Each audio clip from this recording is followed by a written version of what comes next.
देख रहे हैं पीएन न्यूज लाइव, आपकी आवाज। Varanasi division insurance employees association का 56वां महाधिवेशन संपन्न। नारायण चटर्जी अध्यक्ष व विनोद कुमार श्रीवास्तव महामंत्री के रूप में चुने गए। वीडीआईए वाराणसी मंडल का 56वां महाधिवेशन दिनांक 30 सितंबर व 1 अक्टूबर को LIC भेलुपुरा वाराणसी के प्रांगण में संपन्न हुआ।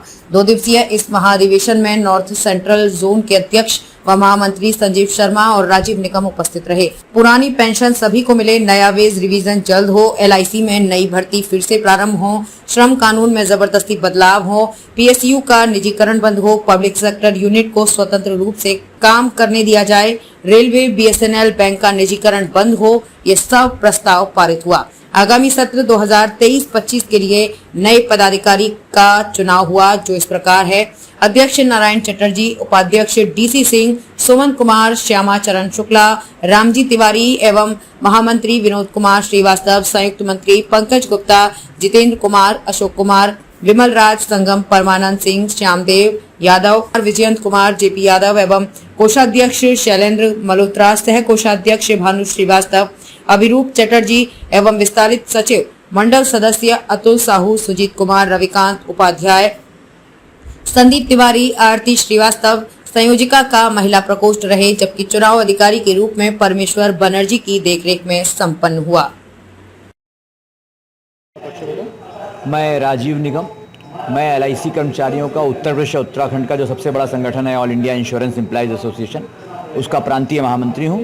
मेरे साथ साथी शैलेंद्र मल्होत्रा जी जो वाराणसी मंडल के ट्रेजरर हैं और साथी अशोक जी जो यहाँ के ज्वाइंट सेक्रेटरी हैं। साथ जो अधिवेशन था जी, क्या मूल उद्देश्य था इसका? देखिए, जो हमारे अधिवेशन हैं वो हमारी सांगठनिक प्रक्रिया का एक हिस्सा है, लेकिन निश्चित तौर पर इन सम्मेलनों के माध्यम से हम ये चर्चा करते हैं कि पूरे देश के अंदर जिस तरीके की नीतियाँ, आर्थिक नीतियाँ चल रही हैं, उन आर्थिक नीतियों के चलते किस तरीके से पब्लिक सेक्टर्स पर हमले हो रहे हैं, किस तरीके से लाइफ इंश्योरेंस कॉरपोरेशन के ऊपर हमला है, किस तरीके से लोगों की जीविका के ऊपर हमला है, कौन सी ऐसी नीतियां हैं जिससे चलते इस देश में बेरोजगारी बढ़ रही है, महंगाई बढ़ रही है, उसका हमारे उद्योग पर क्या असर पड़ रहा है, उसका आम जनता पर क्या असर पड़ रहा है। इस अधिवेशन में मुख्यतः इन मुद्दों पर चर्चा करी गई और जब इन मुद्दों पर चर्चा करी तब हमने ये पाया कि सारी नीतियां जो सरकार की हैं, आर्थिक नीतियां, वो उस दिशा में जा रही हैं जो कॉरपोरेट को लाभ पहुंचा रही हैं और देश को आत्मनिर्भर बनाने में जिन पब्लिक सेक्टर्स ने योगदान किया है उसको कमजोर कर रही हैं। इसलिए कर्मचारियों को एकजुट होकर लड़ना है। हमने ये भी चर्चा करी कि जब हमें एकजुट होकर लड़ना है तो हमें अपने आंदोलनों को हर ऐसे तबकों के साथ जिनके ऊपर हमले किए जा रहे हैं, चाहे वो पहलवान हो लड़ते हुए, चाहे वो किसान हो लड़ते हुए, उन सबके साथ एकता स्थापित करनी है, छात्रों के साथ एकता स्थापित करनी है। और जब वो एकता स्थापित करने के लिए जाते हैं तो जो रूलिंग क्लास है वो लोगों को जाति धर्म में बांटता है। वो ये बताने की कोशिश करता है कि वो मंदिरों का निर्माण कर रहा है, वो ये बताने की कोशिश करता है कि हम एक धर्म विशेष की रक्षा कर रहे हैं। धर्म की रक्षा धर्म को मानने वाले लोग करेंगे। जब तक इस देश में तमाम लोग तमाम धर्मों को मानते हैं, वो उस देश की रक्षा, उस धर्म की रक्षा करने के लिए सक्षम है कि उस धर्म की रक्षा कर लेंगे। सरकार को इसमें आने की जरूरत नहीं है। सरकार की जिम्मेदारी है रोजगार क्रिएट करना, सरकार की जिम्मेदारी है छात्रों को उचित दाम में शिक्षा देना, सरकार की जिम्मेदारी है लोगों को उचित दाम में शिक्षा देना। और बांटने वाली सरकार, हमने अंग्रेजों के खिलाफ विद्रोह किया, हमने अंग्रेजों से आज़ादी पाई है एकजुट होकर। वही हमारी अपेक्षा है कि इस अधिवेशन के माध्यम से हम कर्मचारियों को, तमाम वर्किंग क्लास को एकजुट करेंगे और ऐसी नीतियां जो हमको बांटकर कॉरपोरेट को लाभ पहुंचाना चाहती हैं उन नीतियों का मुखालफत करेंगे। और अगर वक्त पड़ा तो चुनाव के समय भी ऐसे लोगों को सबक सिखाया जाएगा जिसमें हम जन विरोधी सरकारों को, जन विरोधी नीतियों को परास्त कर सकें।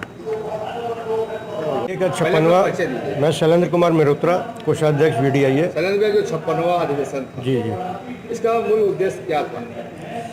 जो हमारे वरिष्ठ साथी, जो उनके महामंत्री निगम जी ने बताया है कि देश में इस समय जो जन विरोधी और कर्मचारी विरोधी सरकार का शासन चल रहा है, जो कॉरपोरेट के इशारे पे उनको लाभ पहुंचाने के लिए काम कर रही है, उसके खिलाफ अगर वो जो भी हमारे संस्थान को, जो LIC है, जो कि एक लोगों की बचत से और इसके लाइफ फंड को सुरक्षित रखने के लिए एक ट्रस्ट के तौर पे LIC काम करती है, तो उसके रक्षा के लिए हम लोग पुरजोर तरह से LIC की रक्षा के लिए कार्य करेंगे और साथ साथ अपने संगठन जो कि ये है, जो इसके LIC की रक्षा के लिए शुरू से तत्पर रहा है, उसको और मजबूत करेंगे।